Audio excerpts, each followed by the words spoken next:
Oke, Assalamualaikum warahmatullahi wabarakatuh. Jumpa lagi dengan saya di channel Atur Uang. Kali ini kita akan bahas ya satu saham yang cukup lama juga jadi langganan di portofolio saya pribadi dan juga di portofolio apa namanya baik trading maupun investasi saya gitu ya. Ini saham Arna atau Arwana Keramik ya. Jadi seperti yang di video saya sebelumnya ya, yang video saya sebelumnya yakni di video tentang bagaimana cara saya mengatur portofolio, di situ saya perlihatkan bahwa salah satu saham ya yang menjadi penghuni di portofolio saya itu adalah saham Arna. Dan seperti janji saya kemarin, saya akan mengupas satu persatu ya kenapa saham-saham tersebut ada di portofolio saya gitu. Jadi yang pertama ini adalah saham Arna. Nah, saham Arna ini adalah salah satu saham sektor keramik ya. Jadi dia merupakan salah satu penghasil produk keramik di Indonesia ya, dan juga cukup lama di bursa. Kalau kita lihat di apa namanya di uh, situsnya resminya ya, yang ini citra.com itu, nah ini dia listing pertama itu tahun 2002, di kurang lebih 21 tahun ya sudah melantai di bursa efek Indonesia gitu. Nah kemudian saya pribadi untuk Arna ini itu sudah cukup langganan lama ya, kurang lebih dari tahun 2015-an lah ya, saya bolak-balik di saham ini gitu ya. Bolak-balik di saham ini sama kayak Cepin, Java itu saya bolak-balik di saham ini. Nah, karena memang secara fundamental Arna ini adalah saham bagus ya. So, kita lihat ya dari beberapa hal fundamental yang menjadi pertimbangan saya untuk kenapa Arna itu. Yang pertama adalah saham ini ya merupakan salah satu saham yang masuk dalam kategori langka. Langka itu artinya apa? Sejak dia IPO sampai tahun 2023 ini itu tidak pernah berhenti membagikan dividen. Kalau kita lihat ya di situsnya ini sejak dia tahun 2002 dia listing di sini hingga tahun 2022 kemarin itu dia rutin membagikan dividen tanpa satu Tuhan pun kosong. Event waktu krisis apa namanya global Amerika ya ini tahun 2008 dia tetap membagikan dividen. Kemudian di tahun 2020 nih COVID juga ada dividen gitu. Dan apa namanya dan uh, bagusnya lagi ini kalau kita lihat ini dividen payout-nya itu meningkat secara konsisten gitu.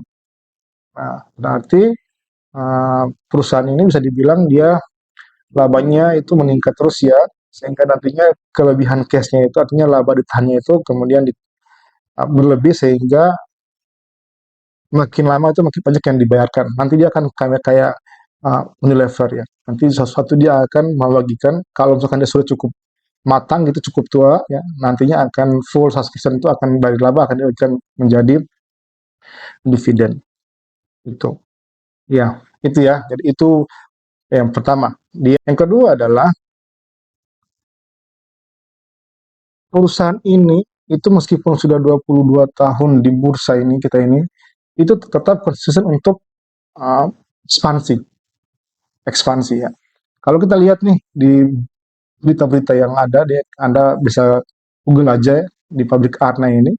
Nah Arna ini ini setelah bulan Maret kemarin dia merampungkan pabriknya yang mana saya lupa itu di Mojokerto kalau nggak salah itu kemudian dia kembali menyiapkan tiga pabrik ini di berita tahun bulan Maret ya, tahun 2023 ini itu dia kembali menyiapkan tiga pabrik hingga tahun 2025. Nah, intinya kalau satu perusahaan yang konsisten ekspansi seperti ini berarti potensi pasarnya masih cukup besar di masa mendatang. Kan nggak mungkin dong secara logika bisnis suatu perusahaan menambah kapasitas produksinya kalau nggak ada permintaan penempatan gitu atau permintaan produknya gitu. Sehingga ini berita bagus begitu kalau buat saya pribadi ya. Seperti itu ya. Itu. Nah, ambisi dari Arna untuk menambah terus produksinya ini yang kemudian itu di tahun 2022 ini berdampak agak sedikit masalah. Jadi masalah agak sedikit masalah terhadap kondisi keuangannya gitu. Tapi bukan berarti buruk, hanya sedikit masalah, temporary problem gitu. Gitu ya.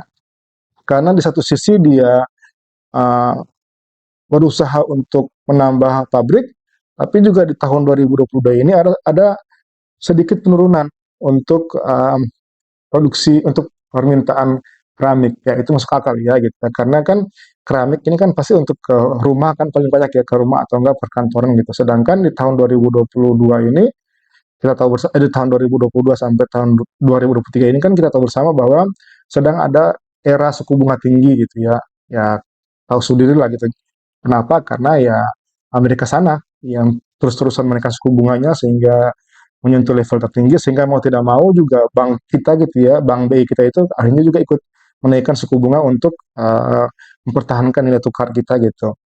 Yang akibatnya kenaikan suku bunga kita itu ya mau tidak mau diikuti oleh kenaikan suku bunga kredit dan tentunya dampaknya adalah pada permintaan akhir sektor properti. Nah, karena propertinya terdampak, maka otomatis karena ini yang paling banyak menggunakan produksi Arna ini, makanya Arna pun ikut terdampak. Jadi makanya kata saya ini adalah masalah yang tidak terlalu serius ya, karena kan nantinya kalau misalkan suku bunga Bank Indonesia kita kembali normal lagi, otomatis permintaan akan normal untuk properti sehingga nantinya juga akan berimbas kepada normalnya kembali permintaan untuk produk keramik Arna. Jadi itu ya, ini tidak masalah. Nah, kalau kita lihat secara fundamentalnya kan, makanya kalau kita secara fundamental ini income statement itu, ya, tadi itu yang tadi saya jelaskan, dia ada penurunan nih dari di kuartal 3 2022 itu 2 triliun untuk total pendapatannya, sekarang hanya 1,8 triliun, ada kurang lebih penurunan hampir 10% ya untuk pendapatannya. Otomatis labanya pun menurun ini. Dari yang tadinya 463 miliar di tahun 2022 kuartal 3 itu menjadi turun tinggal 396 miliar di tahun 2023 sehingga nantinya berdasarkan kondisi ini itu akan diperoleh anualnya itu kurang lebih kalau kita kalau kita apa namanya kalau kita anualisnya itu mungkin di sekitar 474 ya miliar. Ini kalau estimasi saya gitu ya.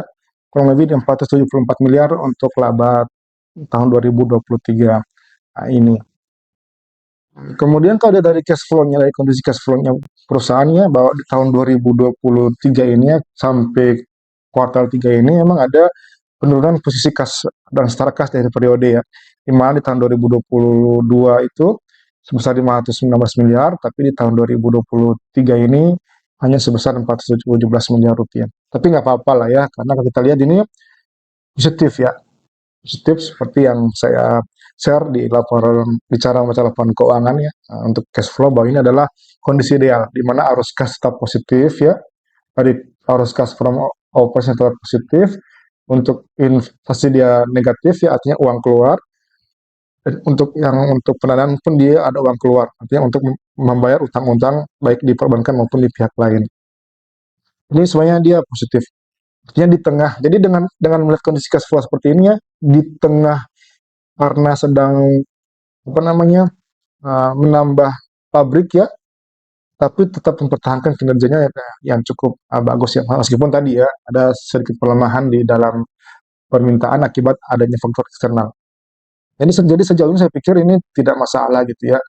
Kemudian juga kalau kita lihat berbagai rasionya di balance sheet-nya itu, yang ini ya, ini bisa dibilang aman-aman saja ya. Kita lihat di sini di DER-nya juga masih cukup rendah ya di 0,03 hingga posisi apa namanya di tahun 2023 ini masih cukup rendah.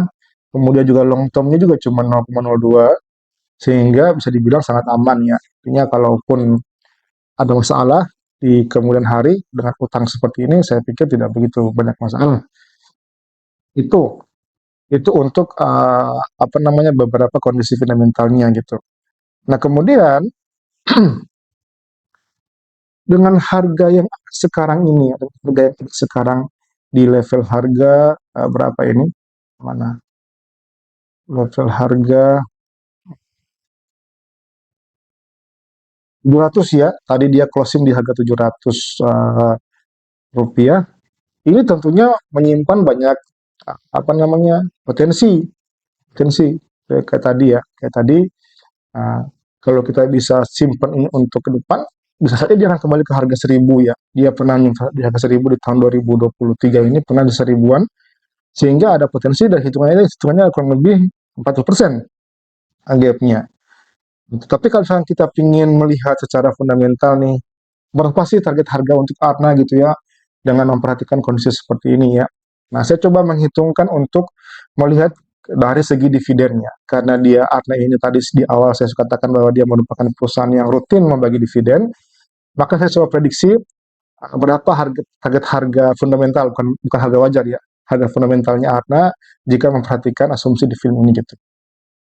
Jadi sedikit membuat coretan ya. Jadi dengan tadi kita melihat berbagai laporan tadi, maka tadi kita estimasi nilai laba bersihnya adalah di tahun 2023 ini full year ada di 474.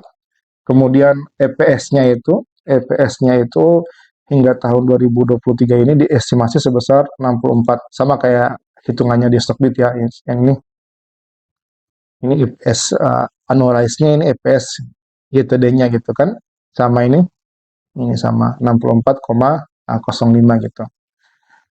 Nah, sehingga nantinya ya kalau kita lihat ya dengan dividen kemarin waktu 2022 dia membagikan dividen tahun 2023 ini untuk tahun buku 2022 sebesar Rp55 dengan payout-nya itu sebesar 70% dari total EPS. Jadi ini tuh sebesar 70% dari total EPS kita gitu ya. Jadi ini bahagi dengan total EPS-nya yang 78 full year-nya gitu kan.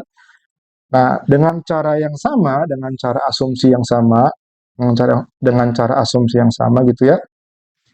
Jika saja dianggap perusahaan akan membagikan DPR-nya sama, relatif sama. Kenapa saya menganggap sama begini asumsinya? Karena kita lihat dari di sini, dari screen-nya ini gitu. Katakanlah dia hanya akan turun di kisaran 65-70 gitu ya.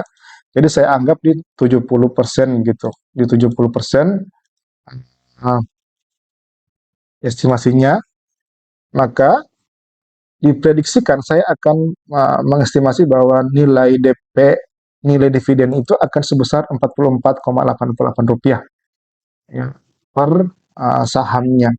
Ini estimasi saya gitu.